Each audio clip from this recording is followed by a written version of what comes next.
Il y a une chose que je constate chez toi sans même te connaître et chez une immense majorité de mes élèves. Quel que soit ton âge, ton parcours ou ton niveau de réussite dans la vie, tu ne sais pas te vendre. Et le pire, c'est que cette idée même de te vendre te pose problème. Le mot en lui-même te gêne. Tu le trouves artificiel, arrogant, t'as l'impression que te vendre, ce serait mentir, exagérer, jouer un rôle qui ne te ressemble pas. L'image du vendeur de voitures cheap, les cheveux gominés, avec sa gourmette en or et sa fausse Rolex. Pourtant, la scène que je vis en tant que coach est toujours la même. Un gars arrive en immersion avec moi et il a une vraie matière, un vrai fond, une trajectoire cohérente, des expériences de vie, des choses à raconter, parfois même un métier ou un statut objectivement valorisant. PDG, ingénieur, médecin, avocat d'affaires, entrepreneur et j'en passe. Bref, il a de la valeur, il a des choses à raconter. Mais dès qu'il se retrouve face à une femme, cette valeur disparaît. Pas parce qu'elle n'existe pas, mais parce qu'il est incapable de la traduire. Ce qu'il raconte est neutre. Ce qu'il choisit de dire est sans relief. Et si tu devais juger uniquement sur ce qu'il laisse apparaître, tu conclurais qu'il n'a rien à raconter. Et c'est là que le problème commence. Il existe un écart massif entre la valeur que tu as réellement et la valeur que les autres perçoivent. Et à noter, tout à l'heure, j'ai utilisé des métiers valorisants, mais tu peux ne pas avoir ces métiers-là et avoir une vie incroyable à raconter. Là n'est pas la question. Et cet écart est directement lié à une chose, ton incapacité à te vendre. Pas au sens vulgaire du terme, mais au sens social le plus fondamental. Savoir rendre lisible ce que tu es, sans mentir, sans tricher, sans te renier. Savoir simplement te raconter. La plupart des hommes s'imaginent que la valeur réelle finit toujours par se voir, qu'il suffit d'être solide pour que l'autre comprenne. Qu'en faire trop serait trop arrogant et qu'en faire moins serait plus noble. Ils confondent modestie et invisibilité. Et en refusant d'assumer le fait qu'ils doivent se vendre socialement, ils commettent une erreur lourde. Ils laissent les autres décider de leur valeur à leur place. Et en se comportant de manière neutre, invisible, sans en faire trop, leur valeur devient donc, à cette image, neutre. Et je te vois venir là derrière ton écran en pleurnichant si je dois faire des efforts pour qu'une femme voie ma profondeur, ma dimension, c'est qu'elle est trop superficielle pour moi, c'est pas la bonne, blablabla. Ça, mon gars, c'est que t'as rien compris à comment fonctionnent les dynamiques d'attraction et tu te rassures avec le raccourci suivant. Une femme qui ne voit pas ma profondeur est une femme trop superficielle pour moi. Et ben ça, c'est faux. Dans cette vidéo, on va mettre ce problème à plat. Comprendre pourquoi ne pas savoir se vendre détruit tes interactions, pourquoi le silence n'est jamais neutre, et surtout comment apprendre à convertir ce que tu es réellement en valeur perçue. D'abord par le verbal, puis par le comportement. Parce que tant que tu ne sais pas te vendre, ta valeur existe peut-être, mais elle ne compte pas. Premier point, le diagnostic, c'est-à-dire l'écart entre la valeur que tu as et la valeur qu'on t'attribue. La première chose à comprendre, c'est que la vie sociale ne récompense pas la valeur réelle. Elle récompense la valeur perçue. Et tu vas voir ce que j'entends par là. La valeur réelle, c'est ce que tu es quand personne ne te regarde. Ta discipline, ta trajectoire, ta loyauté, tes différentes valeurs morales, ton intelligence, ton travail, etc., etc. La valeur perçue, c'est ce que les autres déduisent de toi à partir de ce que tu laisses apparaître dans un laps de temps très très court, si ce n'est pour les femmes, un laps de temps instantané. Les hommes confondent les deux. Ils pensent que l'une engendre automatiquement l'autre. Ils pensent que si leur vie est construite, si leur identité est solide, si leurs choix sont sérieux, alors les femmes devraient voir leur valeur. Ils imaginent la séduction comme un système méritocratique, comme à l'école en fait. Mais la séduction ne fonctionne pas à la vérité, elle fonctionne à l'inférence rapide. Et attention, je te vois venir, tu vas faire le raccourci suivant. Un monde qui récompense que le superficiel n'est pas un monde pour moi. Mets ton ego de côté 30 secondes et écoute-moi. On ne dit pas que le monde social ne récompense pas les valeurs profondes, morales et identitaires, discipline, mission de vie, loyauté, intelligence, humour, vision du monde, etc., etc. On te dit que pour que ces valeurs soient vues dans ce monde social, il faut savoir se vendre. Il faut taper dans l'œil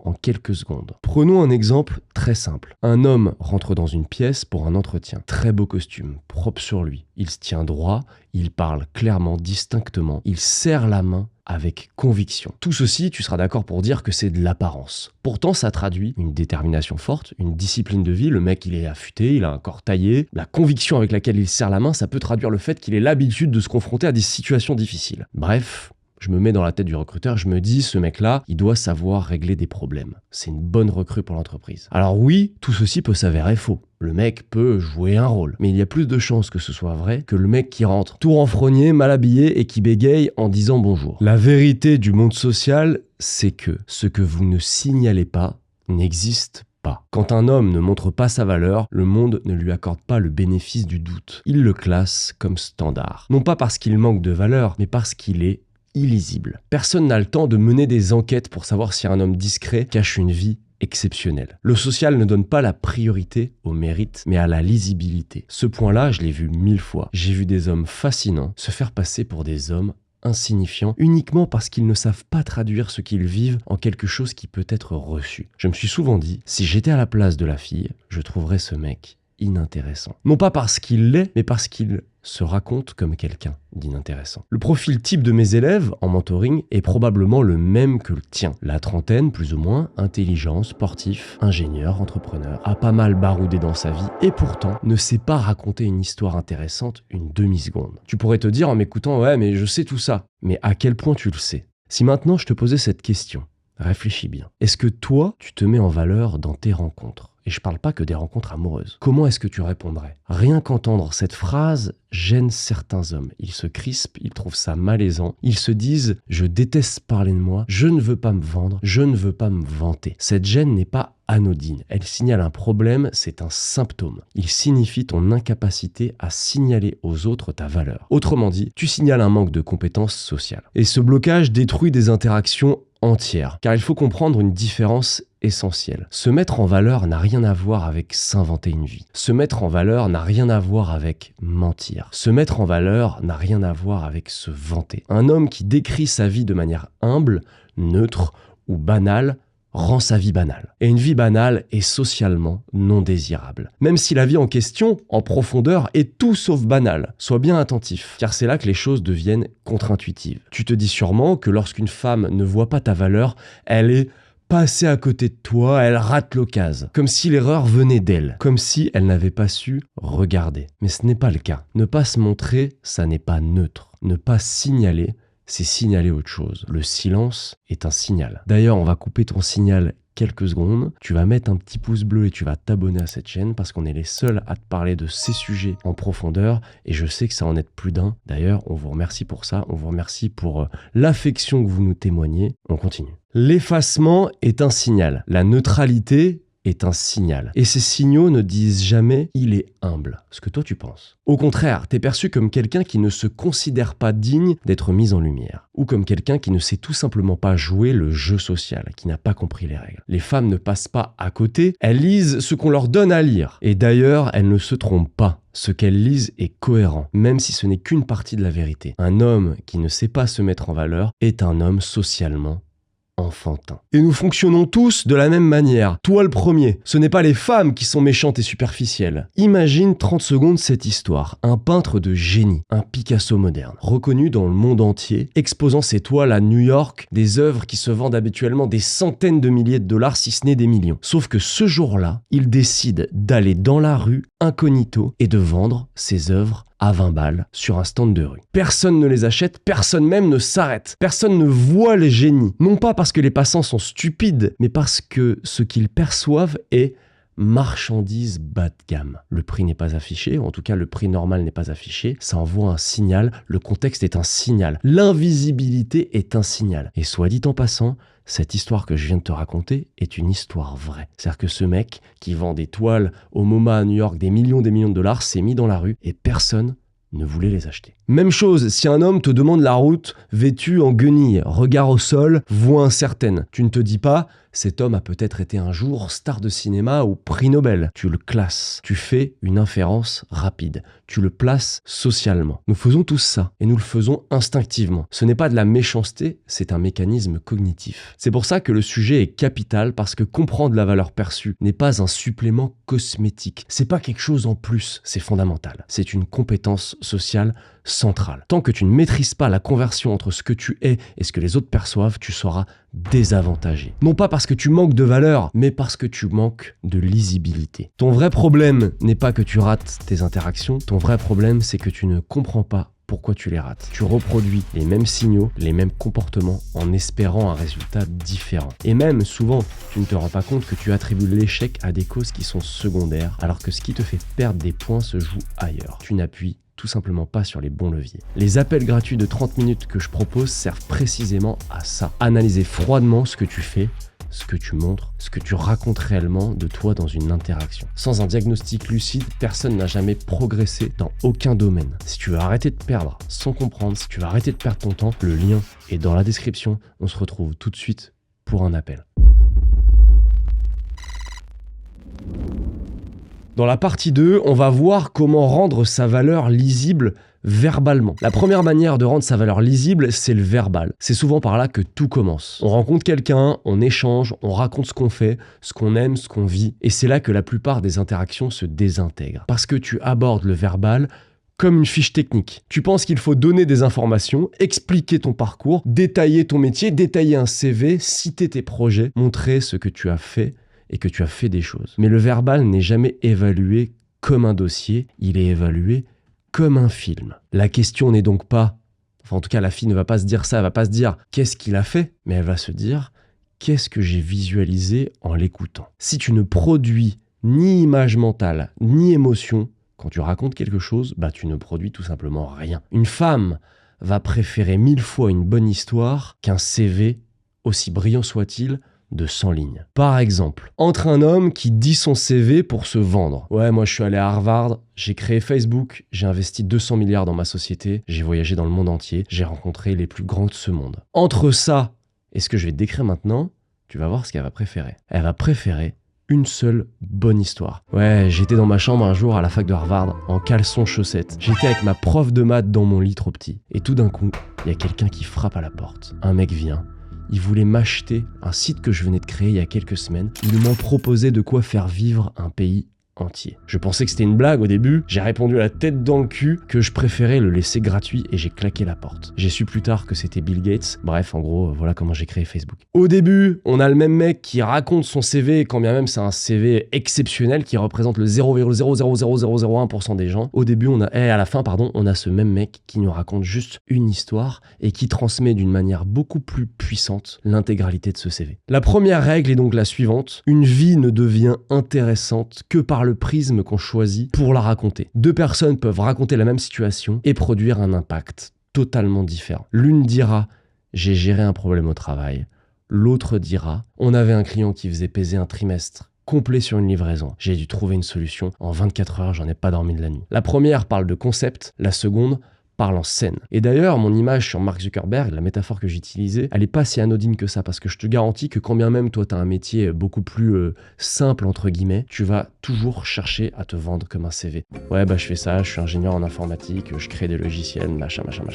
Tu es exactement dans le même cas que la première version du Mark Zuckerberg. En 100 fois moins bien en plus. Ce que le cerveau lit dans une scène, ce n'est pas il travaille, mais il assume, il résout, il prend des décisions, il tient sa place dans le monde. C'est pour ça qu'il faut apprendre à parler en scène. Une scène rend lisible, un concept rend invisible. La deuxième règle pour savoir se raconter, c'est que l'implicite est toujours plus crédible que l'explicite. Instinctivement, on pense qu'il suffit de dire ce qu'on est pour que ce soit reçu. On dit « je suis loyal ». Je suis ambitieux, j'aime l'aventure. Mais ce sont des déclarations et les déclarations réclament d'être crues. L'implicite permet la déduction. Dire « un ami m'a appelé à 1h du mat, je l'ai récupéré en voiture et il a dormi chez moi » n'est pas une opinion sur soi.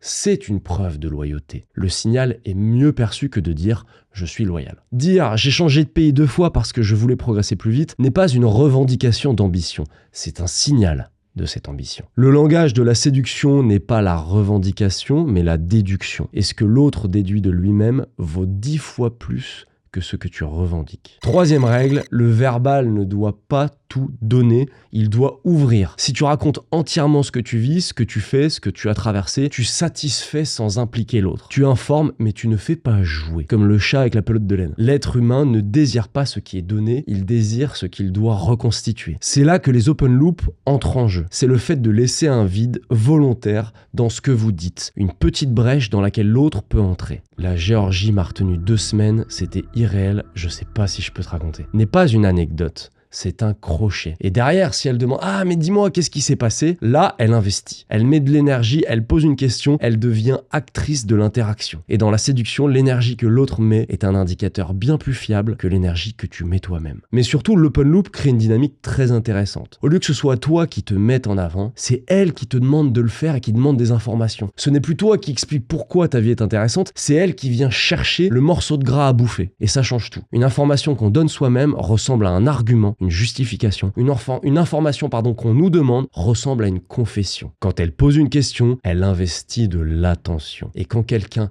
investit de l'attention ou investit tout court pour obtenir une réponse, cette réponse vaut plus. Elle pèse davantage. Elle est reçue dans un cadre où tu n'as rien eu à revendiquer. Et pour finir, il faut comprendre que les open loops ne sont pas là pour faire style ou faire genre, ils servent à créer un mouvement mental chez l'autre. Une interaction où tout est donné d'un seul bloc devient plate parce qu'il n'y a plus rien à chercher. Une interaction où certaines portes restent ouvertes garde l'autre actif. Elle réfléchit, elle imagine, elle pose des questions, elle interprète. Elle suppose, et c'est là que le désir fonctionne, et il fonctionne beaucoup mieux dans cette dynamique-là, parce que le désir n'aime jamais être spectateur, le désir veut jouer.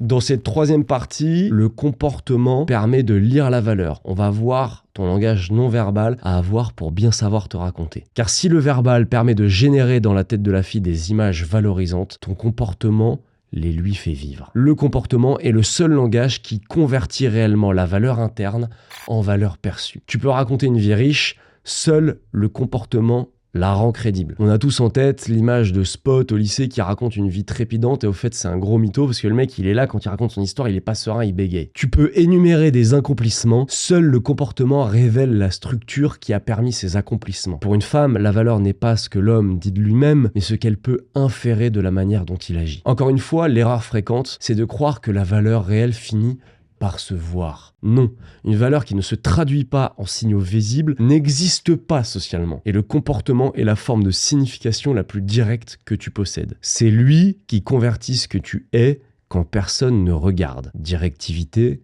stabilité émotionnelle, courage, leadership, etc. En quelque chose que l'autre peut percevoir immédiatement. Le comportement est le pont entre le réel et le perçu. Tu peux le dire autrement, le verbal crée une image, le comportement en fournit la preuve. Si la preuve est si puissante, c'est parce qu'elle ne peut pas être fausse. D'ailleurs, on pourrait même dire que quand bien même tu réussis à faire semblant d'être courageux, ça revient au même que si tu l'étais. Quelle différence entre quelqu'un qui agit comme s'il était courageux et celui qui l'est vraiment. Autrement dit, les mots peuvent tricher, pas le comportement. Dans la tête d'une fille, tu peux enjoliver un récit, mais tu ne peux pas simuler de l'aplomb. Tu peux mentir sur ton métier, mais tu ne peux pas mentir sur la manière dont tu gères une situation difficile. Elle va le voir de ses yeux. Le comportement fait apparaître la valeur en situation et la situation est le seul endroit où la valeur compte. Ce que lit une femme n'est pas conceptuel, c'est inférentiel. Elle ne se demande pas quel est son métier, mais tient-il sa position? Assume-t-il le cadre? Comment réagit-il quand on le challenge?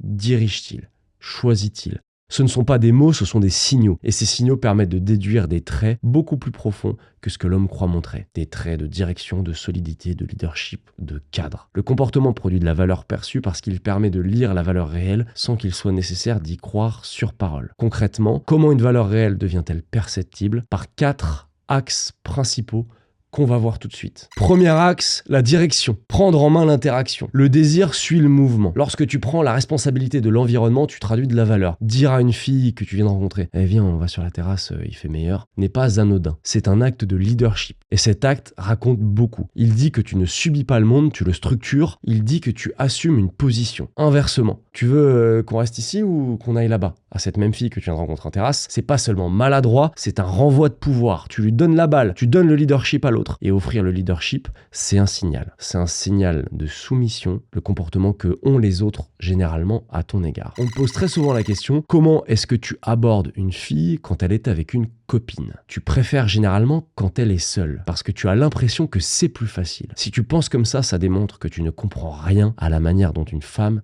perçoit la valeur d'un homme. Pourquoi? Parce qu'en quelques minutes, tu peux générer plus de valeur que pendant 30 minutes d'interaction en tête-à-tête. Ce que tu ne vois pas, c'est que la copine n'est pas un obstacle, c'est un amplificateur. Et surtout, c'est l'un des moyens les plus forts de convertir la valeur réelle en valeur perçue par le comportement. Une femme seule évalue seule. Elle est dans l'interaction, elle manque de lucidité. Une femme avec une amie évalue à travers un miroir social. Si ton comportement crée de la gêne, c'est mal parti, t'as raison. Mais qu'elle soit seule ou accompagnée, ça revient de toute façon au même, cette gêne sera là. En revanche, si tu dégages de l'aisance face à sa pote, de la fluidité, de la détente, que tu montres que tu gères la situation sociale, tu obtiens un signal extrêmement puissant de la validation féminine indirecte. Et ce signal ne vient pas de ce que tu dis, mais de l'effet que ton comportement produit sur quelqu'un d'autre. Ce qu'un homme dit de lui-même pèse peu. Ce qu'une femme laisse entendre d'un homme, pèse lourd. Sa copine qui rit, qui t'apprécie, qui s'implique, qui te relance ou qui dit simplement « Ah mais il est hyper marrant », opère un transfert de valeur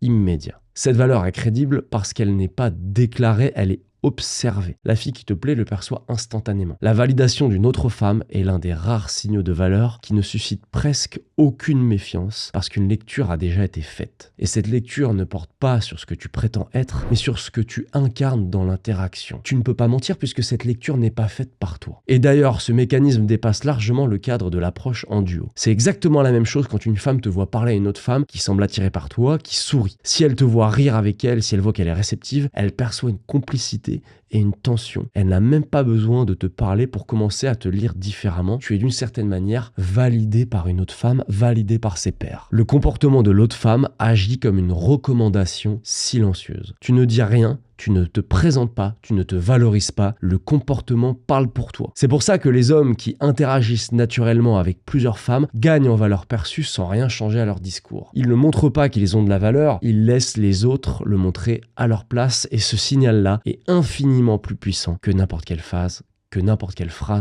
bien formulée. 3. La gestion du test. La structure émotionnelle comme signal de valeur. Les tests féminins ne sont pas des attaques ni des pièges destinés à te faire échouer, ce sont des lectures. Une femme te teste pas pour humilier, elle teste pour comprendre. Elle cherche à savoir si la structure qu'elle perçoit chez toi tient sous une légère pression. Et cette capacité à tenir, émotionnellement, socialement, symboliquement, est une forme de valeur en soi. Quand une fille te contredit, te taquine, remet en cause ce que tu dis ou glisse une provocation légère, elle n'évalue pas la pertinence de ta réponse, elle observe ta réaction avec cette réponse. Si tu te justifies, que tu t'expliques trop, que tu te crispes ou que tu cherches à convaincre, tu envoies un signal très clair. Ta valeur dépend de son approbation à elle, et une valeur qui dépend de l'approbation n'est jamais perçue comme solide. À l'inverse, rester stable ne signifie pas être froid, arrogant ou fermé, ça signifie simplement ne pas t'effondrer, ne pas corriger l'autre, ne pas réparer l'image, ne pas chercher à rééquilibrer la scène. Un homme stable laisse passer ce test sans le traiter comme un problème. Et c'est précisément ce calme-là qui devient lisible. J'ai vu des élèves extrêmement intéressants perdre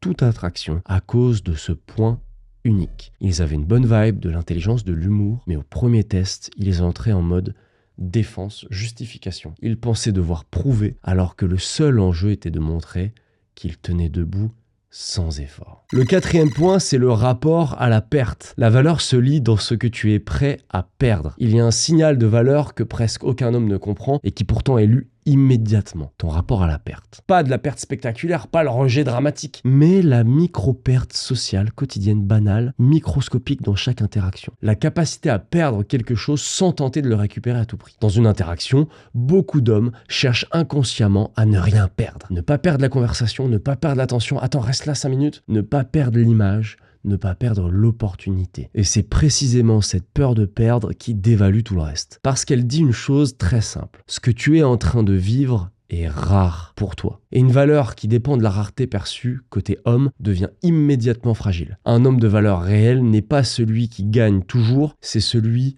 pour qui perdre n'est pas un drame. Pas parce qu'il est détaché ou cynique, mais parce que sa vie ne se joue pas dans cette interaction. Et ce rapport-là se lie dans le comportement, sans qu'aucun mot ne soit nécessaire. Quand une conversation s'essouffle et que tu laisses mourir sans la forcer, tu envoies un signal. Quand une fille met du froid et que tu ne cherches pas à réparer l'ambiance, tu envoies un signal. Quand tu t'en vas au bon moment sans t'excuser, sans t'expliquer, tu envoies un signal. Et ce signal est extrêmement clair. Ta valeur ne dépend pas de ce qui est en train de se passer ici, maintenant. C'est une traduction directe de la valeur réelle vers la valeur perçue. Réfléchis bien ce point. La capacité à tolérer la perte est l'un des indicateurs les plus fiables de la valeur interne. Un homme qui a des options n'a pas besoin de sécuriser chacune de ses options. Et même s'il n'en a pas encore beaucoup, le fait de ne pas agir comme si tout se jouait va créer cette illusion, puis souvent la réalité, de ses options. À l'inverse, un homme qui s'accroche, qui relance trop, qui insiste, qui explique, qui tente de sauver coûte que coûte une interaction, est en train de signaler exactement l'inverse, que cette situation est trop importante pour lui, et ce signal est immédiatement perçu comme une faiblesse, même si tout le reste était bien calibré. Pour conclure, au fond, tout ce qu'on a vu dans cette vidéo ramène à une seule compétence, savoir se vendre socialement. Pas se vendre en mentant, pas se vendre en jouant un rôle, mais se vendre en rendant lisible ce que tu es réellement. Tant que tu refuses cette idée, tu laisses les autres décider à ta place de ce que tu vaux, et ils le feront toujours à partir de signaux les plus pauvres. La valeur réelle ne parle pas toute seule, elle a besoin d'être traduite, incarnée, signalée. Le verbal ouvre des portes, le comportement les rend crédibles, et ton rapport à la perte révèle si cette valeur tient debout ou non. Refuser de se vendre, ce n'est pas être noble ou authentique, c'est accepter de rester invisible. La vraie question n'est donc pas « est-ce que j'ai de la valeur ?» mais est-ce que je sais la montrer? Tant que tu ne maîtrises pas ça, tu continueras à perdre des interactions que tu aurais pu, que tu aurais dû gagner. Non pas parce que tu n'étais pas à la hauteur, mais parce que personne ne l'a vu.